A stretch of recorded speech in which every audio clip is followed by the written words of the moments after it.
Tajikistan, sebuah negara di jantung Asia Tengah yang dikenal lewat ambisi monumen raksasa dan tata kota yang sangat rapi. Ibu kotanya menampilkan wajah modern yang sangat mewah, seolah ingin membuktikan kemegahannya kepada dunia. Pernahkah kalian membayangkan sebuah negara yang melarang penggunaan hijab di tempat umum secara resmi? Atau sebuah sistem hukum yang akan mendenda kalian hanya karena mengundang tamu berlebihan di pesta pernikahan? Apa yang sebenarnya sedang terjadi di sini sehingga pemerintah harus mengatur hal-hal yang sangat pribadi tersebut? Dari mana semua uang untuk kemegahan monumen ini berasal? Mengapa pemerintahnya sangat terobsesi mengatur penampilan hingga kehidupan sosial warga negaranya? Dan bagaimana rakyatnya bertahan hidup di tengah kondisi geografi yang sangat ekstrim? Untuk memahami itu semua, kita perlu melihat lebih dalam tentang aturan, kondisi ekonomi, hingga ambisi besar yang sedang mereka bangun. Mari kita bedah realitas sebenarnya dari negara Asia Tengah ini.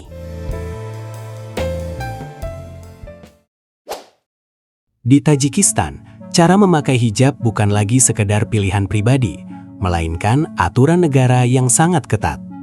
Melalui undang-undang terbaru, pemerintah resmi melarang penggunaan hijab gaya Timur Tengah atau Arab yang menutup rapat seluruh leher dan dada.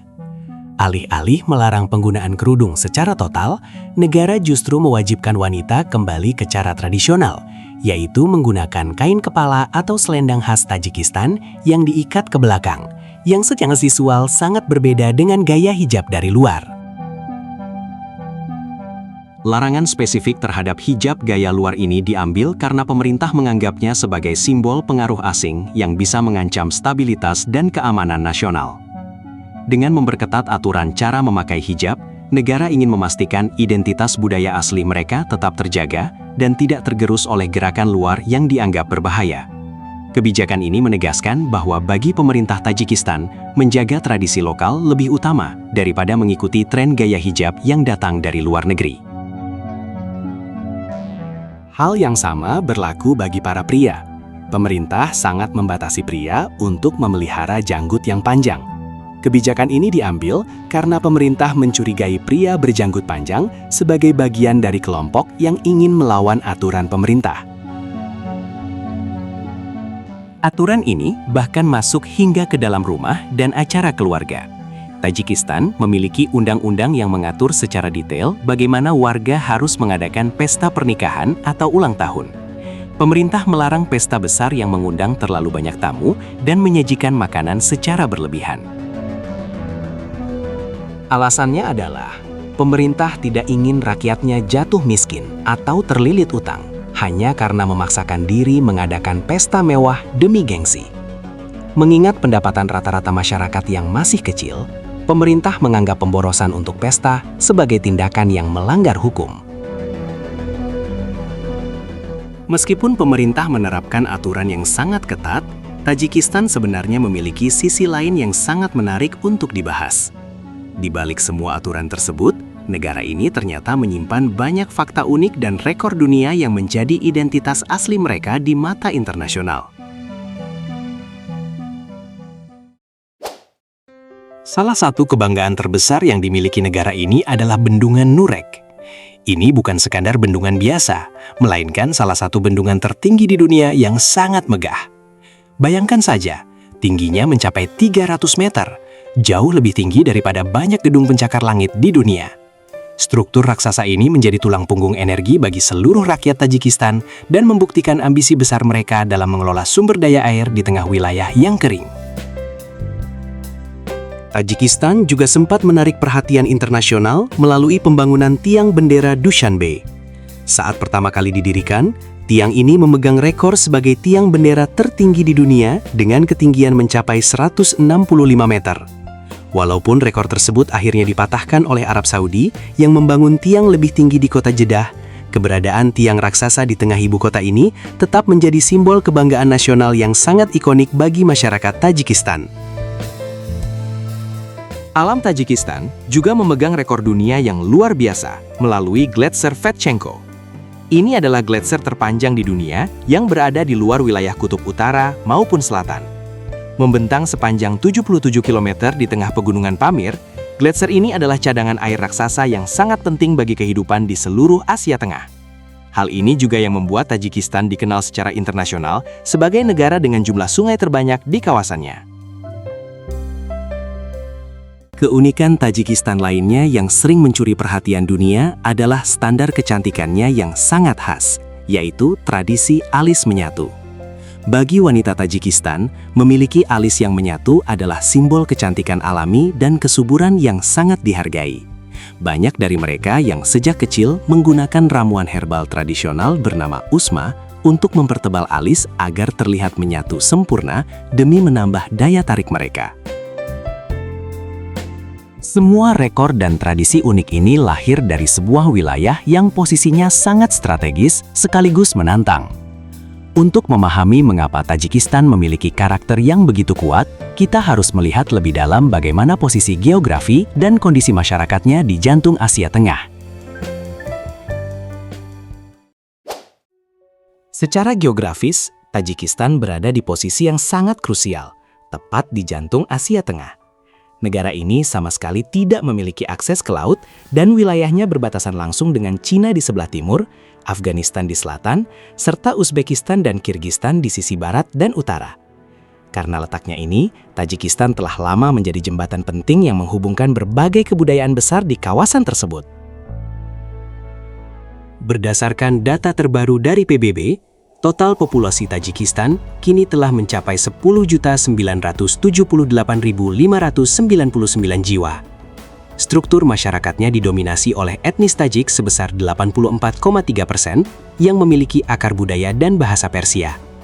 Kelompok minoritas terbesar adalah etnis Uzbek yang mencapai 13,8%, diikuti oleh etnis Kirgistan sebesar 0,8%, serta kelompok kecil lainnya termasuk etnis Rusia yang kini hanya tersisa kurang dari 1% dari total populasi. Dalam hal kepercayaan, Islam menjadi agama dominan yang dianut oleh 98% penduduk, dengan mayoritas adalah Muslim Sunni. Sisa 2% lainnya terdiri dari penganut agama Kristen, mayoritas Ortodoks Rusia, serta komunitas kecil Yahudi dan Bahai. Secara pemasukan ekonomi, Tajikistan bertumpu pada emas Tianshan dengan lebih dari 145 endapan emas, menempatkan cadangan mereka di posisi 30 besar dunia. Emas menyumbang lebih dari 40% ekspor negara, terutama ke Swiss dan Uni Emirat Arab. Di sektor industri, mereka memiliki Talco, pabrik aluminium terbesar di Asia Tengah dan peringkat kelima terbesar di dunia. Sektor ini menyumbang 20% ekspor ke Turki dan Uni Eropa. Kekuatan industri ini didukung penuh oleh ekspor listrik dari bendungan Nurek ke Afghanistan dan Uzbekistan, yang menjadi sumber pendapatan pajak tambahan yang sangat vital bagi kas negara. Terakhir, sektor kapas menyumbang 15% ekspor ke Turki, Kazakhstan, dan Cina. Seluruh kekayaan alam dan sistem industri ini merupakan modal besar bagi negara yang dikelola melalui sistem kekuasaan sangat terpusat. Tajikistan memiliki model pemerintahan yang sangat unik jika dibandingkan dengan negara-negara tetangganya di Asia Tengah. Secara politik, Tajikistan adalah negara dengan kekuasaan yang sangat terpusat di tangan satu orang, yaitu Emomali Rahmon. Beliau telah berkuasa sejak tahun 1992, menjadikannya salah satu pemimpin dengan masa jabatan terlama di dunia yang masih menjabat hingga hari ini. Secara konstitusional, beliau menyandang gelar resmi sebagai Leader Imilat atau pemimpin bangsa, sebuah gelar yang memberikannya kekebalan hukum seumur hidup dan hak untuk mencalonkan diri tanpa batas waktu. Pemerintahan di sana berjalan sangat otoriter, tanpa adanya ruang bagi oposisi politik yang signifikan. Segala aspek kehidupan masyarakat, mulai dari kebijakan ekonomi hingga aturan berpakaian dan praktik keagamaan, berada di bawah kontrol ketat negara. Pengaruh keluarga kepresidenan juga sangat kuat dalam struktur birokrasi, yang memastikan stabilitas politik tetap terjaga melalui pengawasan ketat terhadap seluruh lapisan masyarakat. Kendali politik yang sangat kuat ini berlanjut pada ambisi besar pemerintah dalam membangun citra negara melalui proyek infrastruktur raksasa. Ibu kota Dushanbe disulap menjadi kota penuh kemegahan dengan bangunan-bangunan mewah yang dirancang untuk memukau mata dunia.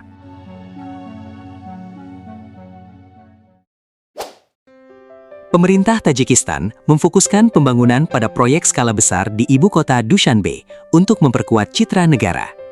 Salah satu ikon utamanya adalah Perpustakaan Nasional Tajikistan, sebuah struktur 9 lantai seluas 45.000 meter persegi yang menjadi perpustakaan terbesar di Asia Tengah. Bangunan ini berfungsi sebagai pusat arsip nasional dan simbol kemajuan intelektual bangsa di tengah modernisasi kota. Di sektor transportasi darat, Tajikistan memiliki Jalan Raya Pamir atau M41 yang merupakan jalur logistik paling krusial sekaligus ekstrim di dunia. Jalur ini menjadi urat nadi utama yang menghubungkan Tajikistan dengan Afghanistan, Uzbekistan, dan Kirgistan melalui dataran tinggi pegunungan. Pemerintah terus melakukan rehabilitasi pada jalur ini untuk memastikan arus perdagangan barang dari Cina dan negara tetangga tetap mengalir, meskipun medannya sangat berat dan berada di ketinggian ribuan meter. Konektivitas internasional diperkuat dengan adanya jembatan persahabatan Tajikistan-Afghanistan yang melintasi Sungai Pianj. Jembatan ini adalah infrastruktur transportasi krusial yang membuka jalur perdagangan darat langsung menuju Asia Selatan. Keberadaan jembatan ini secara signifikan meningkatkan volume logistik internasional dan menghubungkan wilayah pegunungan yang terisolasi dengan pasar global. Pembangunan jalur kereta api Vahdat-Yavan menjadi tonggak sejarah transportasi dalam negeri. Jalur ini menghubungkan pusat negara langsung ke wilayah selatan yang kaya akan industri tanpa harus melewati batas negara tetangga. Infrastruktur ini mempercepat distribusi hasil tambang serta pertanian, sekaligus memberikan kemandirian jalur logistik bagi ekonomi nasional negara. Sektor jalur darat diperkuat oleh terowongan Anzop yang menembus pegunungan Gisar sepanjang 5 km. Terowongan ini menghilangkan hambatan musim dingin yang biasanya memutus akses antara ibu kota Dushanbe dengan wilayah utara selama berbulan-bulan. Sebagai urat nadi ekonomi, terowongan ini memastikan arus lalu lintas barang dan manusia tetap berjalan lancar sepanjang tahun di salah satu medan tersulit di dunia. Di tengah pembangunan gedung dan jalan yang mewah, muncul satu pertanyaan penting. Bagaimana nasib orang-orang biasa yang tinggal di desa terpencil saat negara mereka menjadi yang paling miskin di Asia Tengah?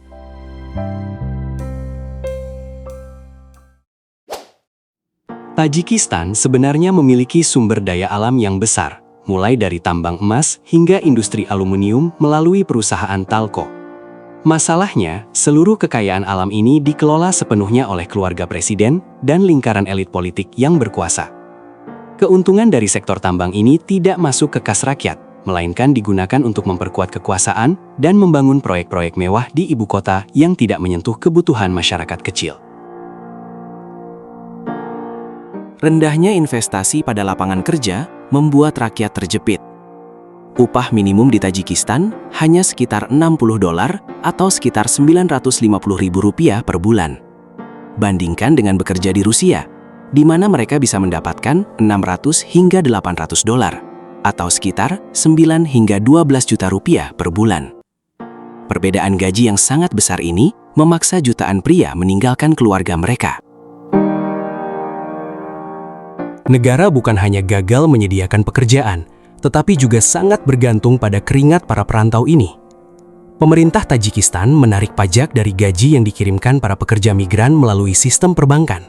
Selain itu, setiap pekerja yang kembali atau mengirim uang dikenakan berbagai biaya administrasi dan pajak yang akhirnya masuk ke kas negara. Uang kiriman ini menyumbang hampir sepertiga dari ekonomi nasional. Jadi, tulang punggung ekonomi Tajikistan saat ini bukan lagi hasil industri emas atau aluminium, melainkan hasil potongan pajak dari gaji rakyatnya yang harus membanting tulang di negeri orang demi menyambung hidup. Di tengah perjuangan hidup rakyatnya yang begitu berat, tersimpan satu rahasia besar yang membuat dunia tetap terpukau pada negara ini. Jika bukan dari industri atau tambang emas, lalu di mana letak kemegahan sejati Tajikistan yang membuatnya dijuluki sebagai atap dunia?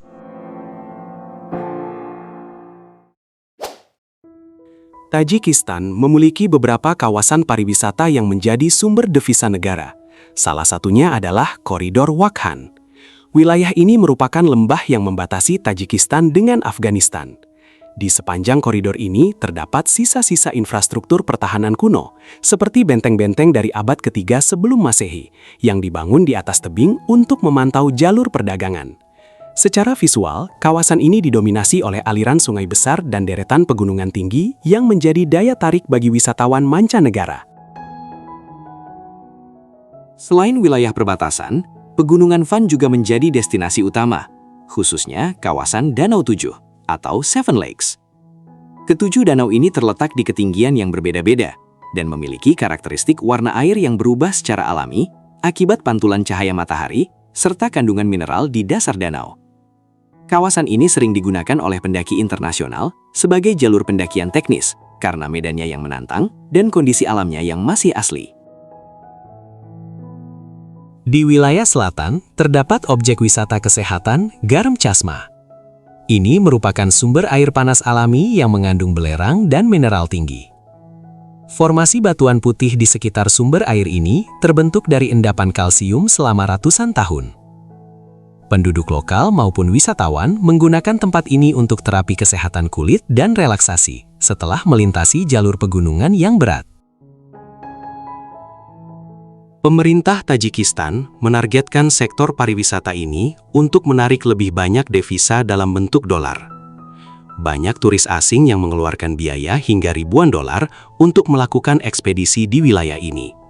Meskipun akses infrastruktur menuju lokasi-lokasi tersebut masih sulit, kekayaan lanskap alam ini tetap menjadi aset penting bagi ekonomi Tajikistan, selain dari sektor pertambangan dan pajak tenaga kerja. Kekayaan alam dan aliran sungai di Tajikistan bukan sekedar objek wisata, melainkan modal utama bagi ambisi besar negara ini. Apakah pembangunan bendungan tertinggi di dunia ini bisa mengubah Tajikistan menjadi penguasa energi di seluruh Asia Tengah?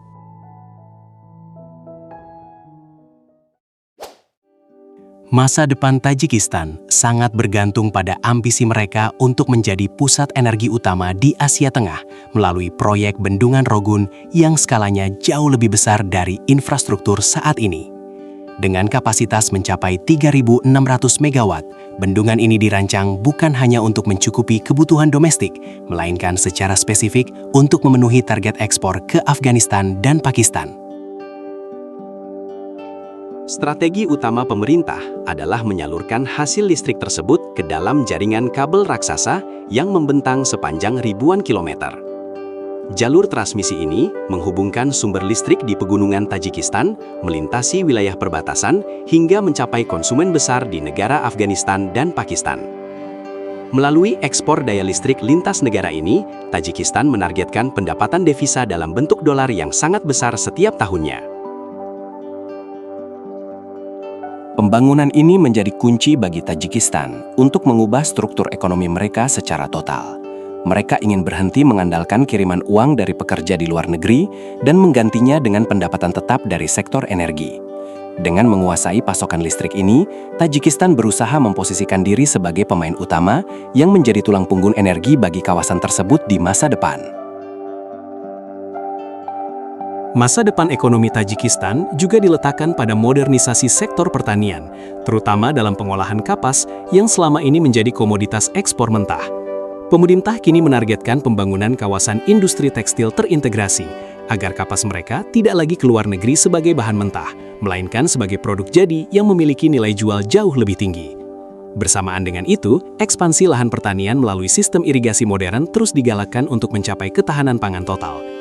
Dengan menggabungkan kemandirian pangan dan hilirisasi industri, Tajikistan berusaha menciptakan jutaan lapangan kerja baru di dalam negeri, agar generasi masa depan mereka tidak perlu lagi bertaruh nasib sebagai buruh migran di negeri orang. Pemerintah juga terus memacu modernisasi di ibu kota Dushanbe sebagai simbol kemajuan bangsa. Pembangunan taman-taman kota yang luas, monumen megah, dan fasilitas publik yang bersih bertujuan untuk menanamkan rasa bangga pada generasi muda Tajikistan. Pemerintah ingin menciptakan lingkungan yang modern agar anak muda di sana tetap optimis melihat masa depan di tanah air sendiri. Dengan mempercantik wajah kota dan memperkuat pendidikan, Tajikistan berupaya meyakinkan rakyatnya bahwa kejayaan masa lalu jalur sutra bisa terulang kembali, mengubah keterbatasan menjadi kekuatan besar di jantung Asia Tengah.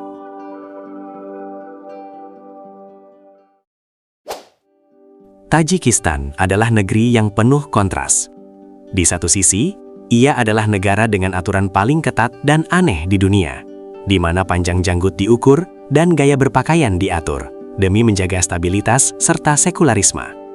Namun di sisi lain, ia adalah tanah dengan keindahan alam yang belum terjamah, rumah bagi gletser raksasa, dan rakyat yang memiliki daya tahan luar biasa, meski harus terpisah ribuan kilometer dari keluarga demi bertahan hidup. Negara ini sedang bertaruh pada masa depannya, antara mempertahankan tradisi kuno di pegunungan Pamir dan mengejar modernitas ambisius di ibu kota Dushanbe. Tajikistan membuktikan bahwa di balik tembok aturan yang kaku, terdapat ambisi besar untuk bangkit dan menjadi atap dunia yang sesungguhnya dalam ekonomi regional.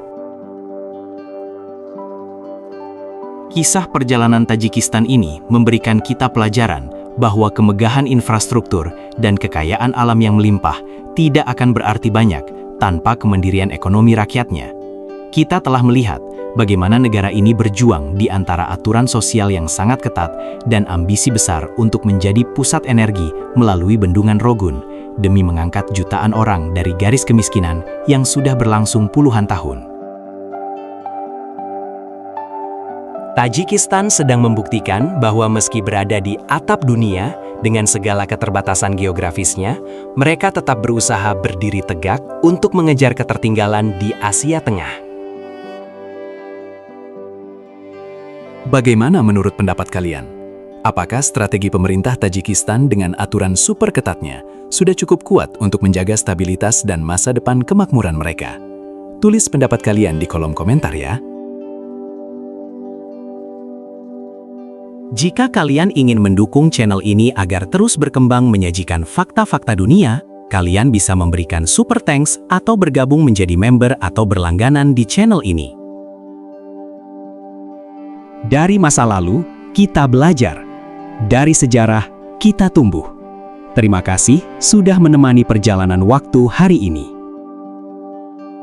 Jangan lupa dukung channel ini dengan like, komen, dan subscribe. Sampai bertemu lagi di kisah dan fakta dunia berikutnya.